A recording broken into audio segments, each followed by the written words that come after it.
Today, I want to talk about another problem that each and every one of us have experienced. No, not that one. That's for another show. Take your mind out of the gutter.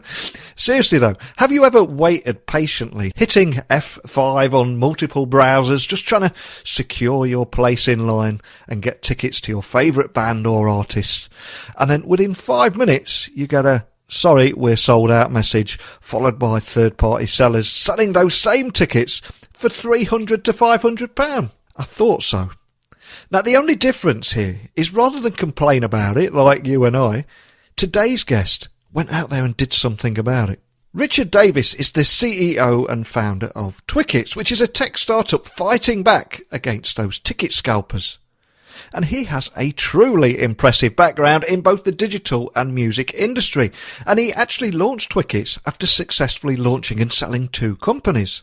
In 1994, Richard formed one of the UK's first digital agencies, Good Technology, which was acquired by WPP, and he then co-founded Crunch, Europe's first music download service, with AOL, remember them, and emusic.com as investors, which was then sold to Music Choice.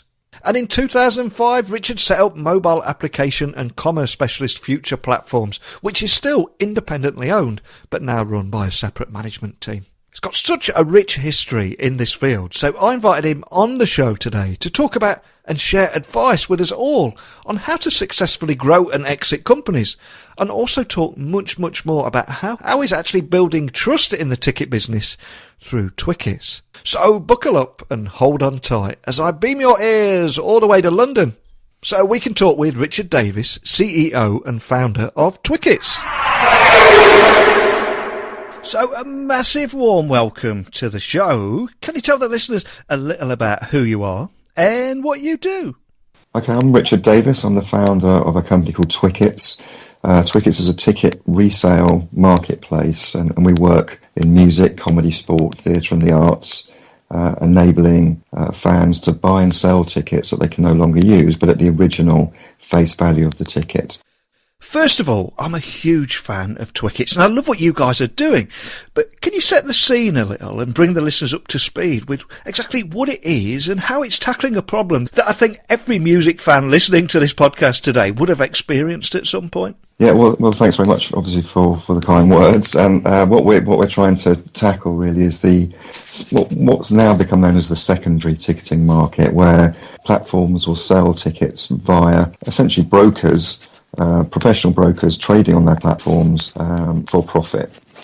So they will hoover up tickets, as many tickets as they can at the on sale. So when the tickets first go out to fans, they will actually, using bots and using other techniques, grab as many tickets as they can and push them straight back onto the secondary market at a profit. So fans are losing out, but also, interestingly enough, the event is losing as well from that activity. So we're here to provide an alternative method of trading tickets, which, as I said earlier, is at the original face value of the ticket. You've worked in the music and digital industries for over 20 years and most recently founded Twickets, which is, like you said, an ethical resale marketplace that enables plans all around the world to trade tickets for no more than their original face value. But I've got to ask, where did the idea of Twickets come from, and what put you on this path? And also, what made you want to tackle the problem head on?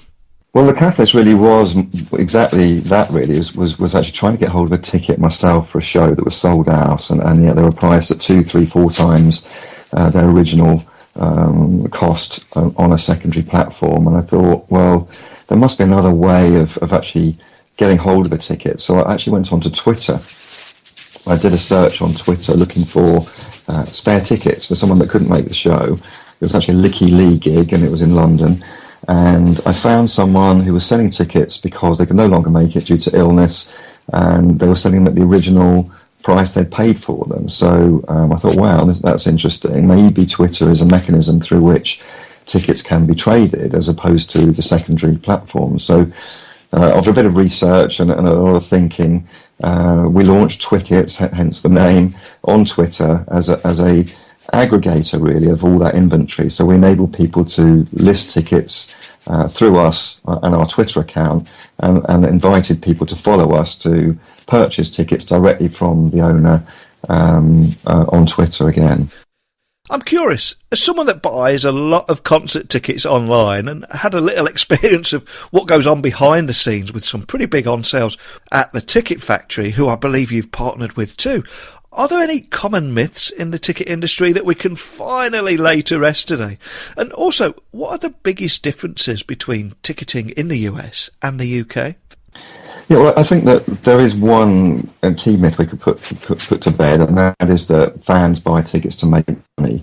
I think, yes, there are certain fans that will do that, and as I mentioned earlier, there are some that will do it professionally and make quite a lot of money out of doing so as well. But the vast majority of fans, as we found out over the last 4 to 5 years of operating now, buy tickets to actually attend the event in the first place. And if for whatever reason they can no longer attend that event, then they're not looking to make money out of that ticket. They want their money back, of course, and they want to make sure they've not lost out in that purchase. But once they've got their money, they're happy to cover their costs. And ideally what they want is for the ticket to also go to another fan, so that someone who's obviously a genuine fan is attending in their place and not selling to somebody else that's going to broker that ticket as well and make money out of it. So that's the first myth. I think the second myth is that all artists and musicians and events are involved in this process of resale at profit as well. Well, I think we're living proof that they're not, because we've partnered now with over 250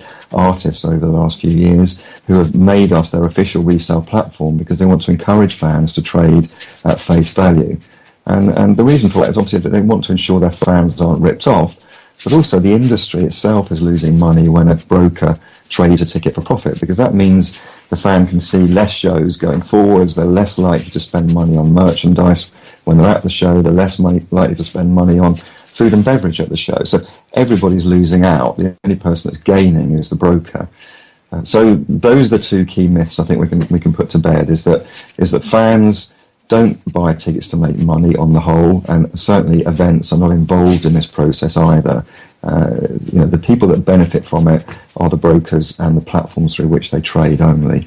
It's pretty universal, to be honest. What we're seeing, having operated now in numerous territories, I mean, we're now in not only in Europe but also North America and Australasia, is that the process is the same everywhere, and the issues are the same everywhere.